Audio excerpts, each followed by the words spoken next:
everything was done to try to learn how to become a better basketball player. Everything. And so when you have that point of view, then literally the world becomes your library to help you to become better at your craft. So because you know what you want, the world's giving you exactly the information you need to become better at it. Because you know what you're looking for. So many guys tell stories about your work ethic. Yeah. What was really your work ethic like, and for how long did you stay disciplined? Well, I mean, every day. I mean, since 20 years. It was an everyday process, and trying to figure out strengths and weaknesses. For example, jumping ability. Man, my vertical was a 40, it wasn't a 46 or a 45. My hands are big, but they're not massive. Right, so you got to figure out ways to strengthen them so your hands are strong enough to be able to palm a ball and do the things that you need to do. Quickness, I was quick, but not insanely quick. I was fast, but not ridiculously fast. Right, so I had to rely on skill a lot more. I had to rely on angles a lot more. I had to study the game a lot more. And but I enjoyed it though. So like from the time I can't remember when I started watching the game, I studied the game and it just never changed. It's a good separation for me, emotionally, to be able to put myself in a place where at practice or when I'm training or during games, I switch my mind to something else, switch my mode into something else, right? For me, it's the equivalent of Maximus Decimus Meridius in Gladiator picking up the dirt, smelling the dirt. It's go time, right? So that was my mental switch. It was like an actor getting ready for a film. You got to put yourself in that cage. When you're in that cage, you are that character. And then when you leave there, it's something completely different. But when I'm in that cage, bro, don't touch me, don't talk to me. Leave me alone. How did you get mentally and emotionally so strong where it doesn't bother you? Well, you got to look at the reality of the situation. Like for me, it's not, you kind of got to get over yourself. It's not about you, man. Like, okay, you feel embarrassed. You're not that important. Like, get over yourself. That's where you go. Get over yourself, right? Like you're worried about how people may perceive you, and like you're walking around and it's embarrassing because you shot 5 air balls. Get over yourself. Right? And then after that, it's okay, well, why did those air balls happen? Got it. High school, year before, we played 35 games, max, right? Week in between, spaced out, plenty of time to rest. In the NBA, it's back to back to back to back to back to back to back. I didn't have the legs. So you look at the shot, every shot was online, but every shot was short. Right? I got to get stronger. I got to train differently. The weight training program that I'm doing, I got to tailor it for an 82-game season so that when the playoffs come around, my legs are stronger and that ball gets there. So I look at it with rationale and say, okay, well, the reason why I shot air balls is because my legs aren't there. I go, well, next year they'll be there. That was it. Done. Were there some names that you looked at and says, these 3 guys are as crazy as I am? At the time, I deal with what I refer to as Goat Mountain. I went to Goat Mountain and I talked to Magic, Michael, Bird, Hakeem Olajuwon, Jerry West, Oscar Robinson, Bill Russell. So I would talk to them. What did you do? What were your experiences? Michael in particular, he's become my big brother. He's been my big brother since I first came in the league. And what was that process like? So I went to them and started understanding the ins and outs of the game and how they approach things and their level of detail and obsessiveness. And that's what I did. The players that had that passion but weren't willing to commit their entire lives to doing that, right? It's a choice. Right? You have other things, you have family, you have all these other things that you have to do. The game can't really be your number one priority. And so I was just looking at that like, man, this is gonna be fun.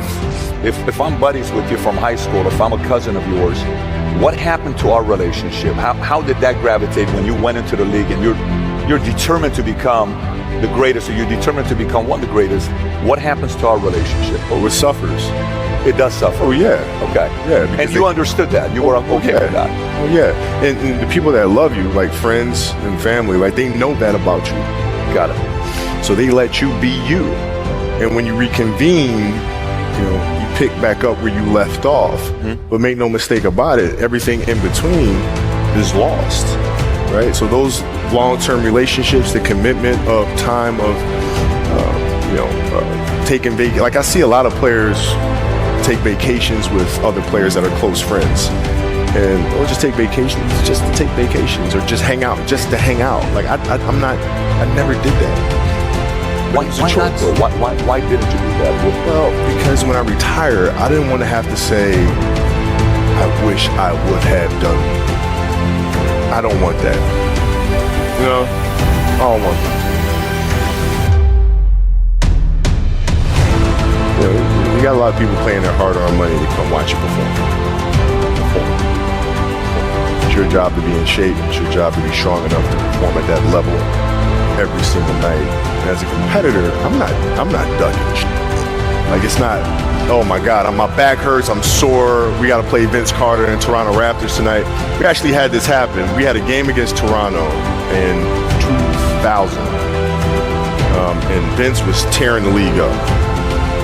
My back was jacked. Like, the perception of that, like, what? Kobe's missing the game against Toronto and Vince Carter because, man, my back was really spasming.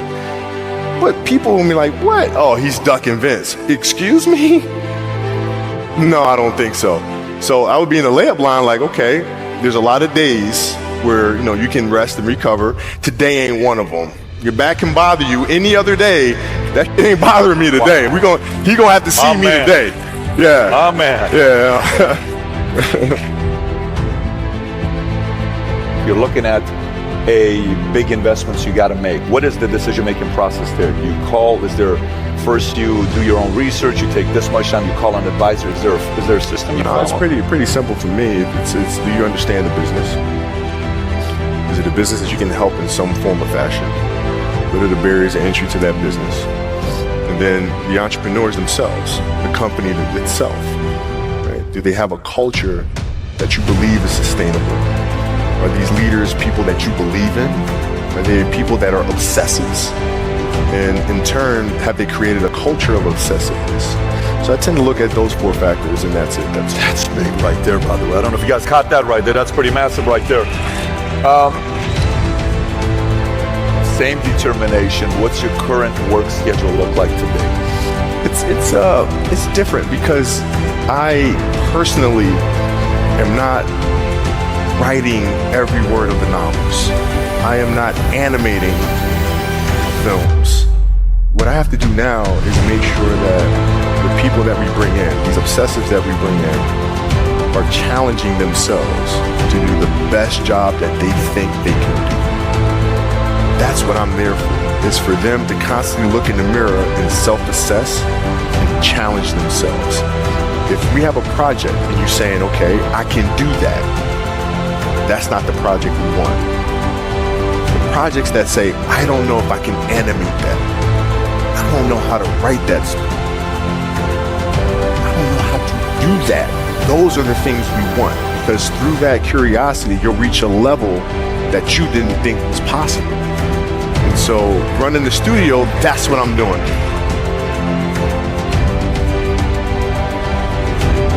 You're playing against the Golden State Warriors. Score is 107-109. You guys are close to getting into the playoffs. You know exactly what happens in the game. You go up, you're about to take your shot, and then all of a sudden, boom, Achilles happens, right? He went and hit the free throws, and then you walked off the stage. Yeah. And you got the surgery out. I went in the trainer's room, my kids are in there, and they're looking at you and stuff, and I'm looking at them, and I'm like, it's all right, Dad's gonna be all right. We'll be fine. We'll be all right. We'll be all right. We'll be all right. And as a parent, you gotta set the example. You gotta set the example. This is another obstacle. This obstacle cannot define me. It's not gonna cripple me. It's not gonna be responsible for me stepping away for the game that I love. I'm gonna step away on my own terms. And that's when the decision was made that, you know what? I'm doing it. I'm doing it.